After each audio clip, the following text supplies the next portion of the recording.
कहते हैं आत्म प्राण उद्धार ही ऐसा धर्म नहीं, और जीव का उद्धार करा दे इससे बड़ा कोई पुण्य नहीं है। देखो पुण्य तो वो भी है जैसे पक्षियों को दाने डाल दिए, कोई गौशाला धर्मशाला बनवा दी, कोई कुआं खुदवा दिया है, कोई बाग बगीचे लगा दिए, कोई भंडारे कर दिए, वो तो अच्छी बात है कर दिए। और जैसे आज तो आपने पक्षियों को दाने डाल दिए और वो पक्षी अगले जन्म में बन गया सूअर, फिर क्या डालेंगे। आज तो हमने उस पशु के लिए गौशाला बनवा दी, गऊ है, और अगले जन्म में वो सूअर बन गई, सूअरी बन गई, फिर क्या क्या सेवा करेंगे इसकी। तो उसका एक तरीका बताया कि जो मानव शरीरधारी प्राणी है, इस परमात्मा की शरण माने से, कबीर भगवान की शरण माने से या सद्भक्ति करने से उस आत्मा का फिर उद्धार हो जाएगा। वो ना गधा बने, ना पशु बने, ना सूअर बने, और फिर सतलोक चली जाएगी। अब कितना झंझट मिट गया।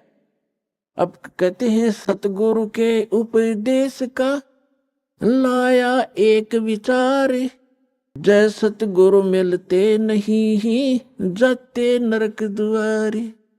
नरक द्वार में दूत सब करते खेचा ताण, उनसे कभू ना छूटता फिर फिरता चारों खान। चार खानी में भ्रमता कभू न लगता पार, सो फेरा सब मिट गया हमारे सतगुरु के उपकार। क्या बताना चाहते हैं कि एक मानव शरीरधारी प्राणी को और परमात्मा की शरण में ला देने से, ये सतभक्ति प्राप्त करवा देने से उस लाने वाले को इतना पुण्य होगा जैसे करोड़ गौओं को कसाई से कटने से बचा कर और चरागाह में छोड़ देने का होता है। इतना पुण्य उस मार्गदर्शक को होगा जो सतलोक आश्रम बरवाला का राह बता देगा, यहाँ का ज्ञान सुना देगा, उस जीव को यहाँ नाम दिला देगा।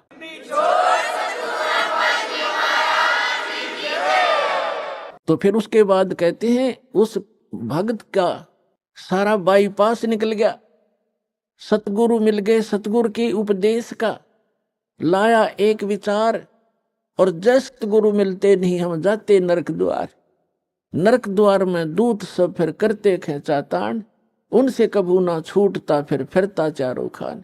चार खानी में भ्रमता और कभू न लगता पार, और सो फेरा सब मिट गया मेरे सतगुरु के उपकार। ओए अब ना वो पशु बने, ना पक्षी बने, और ना कोई और नरक में जावे। तो कितना बाईपास निकाल दिया परमात्मा की कृपा से, उस सच्चे नाम से वो कितना बाईपास निकल गया।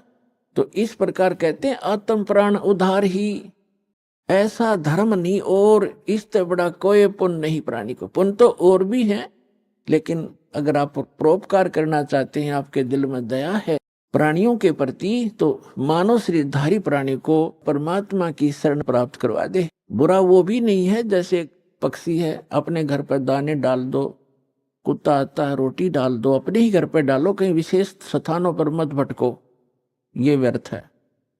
और अतिथि आता उसको भोजन करवा दो, कोई भी मांगने वाला आता उसको पैसा मत दो। कई भक्त कहते हैं ये तो फिर हमारे दिल में दया खत्म हो जाएगी यदि हम भिखारी को पैसा नहीं देंगे।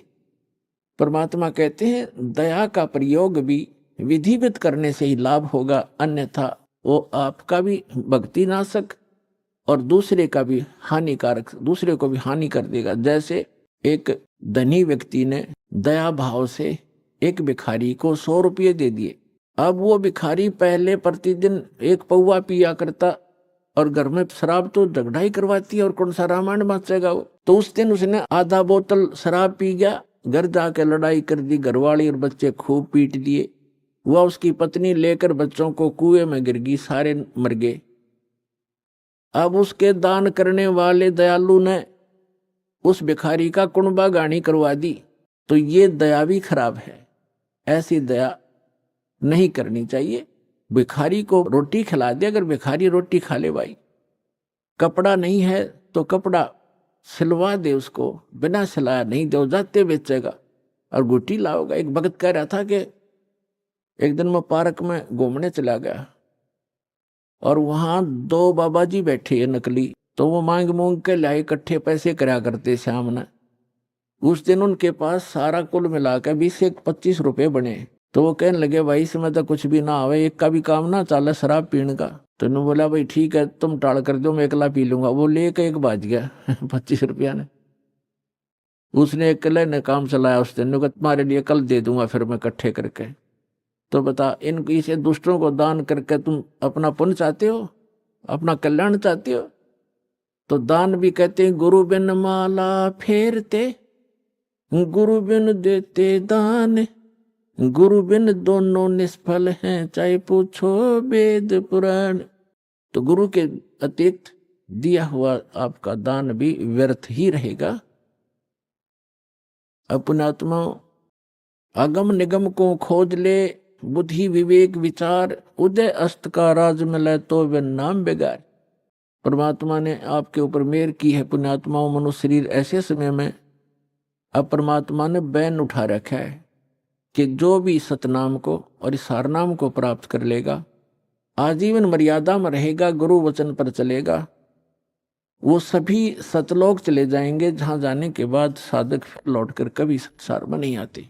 तो उसके लिए बताया है कि सतगुरु मिलना चाहिए, पूरा संत हो, सत भक्ति शास्त्र अनुकूल हो, और भक्त भी कति डट के भक्ति करे, बुराई छोड़ दे। बीड़ी शराब मांस तमाकू आन उपासना रिश्वतखोरी चोरी जारी, ये सब बुराई है, इस भक्ति मार्ग में बाधक है।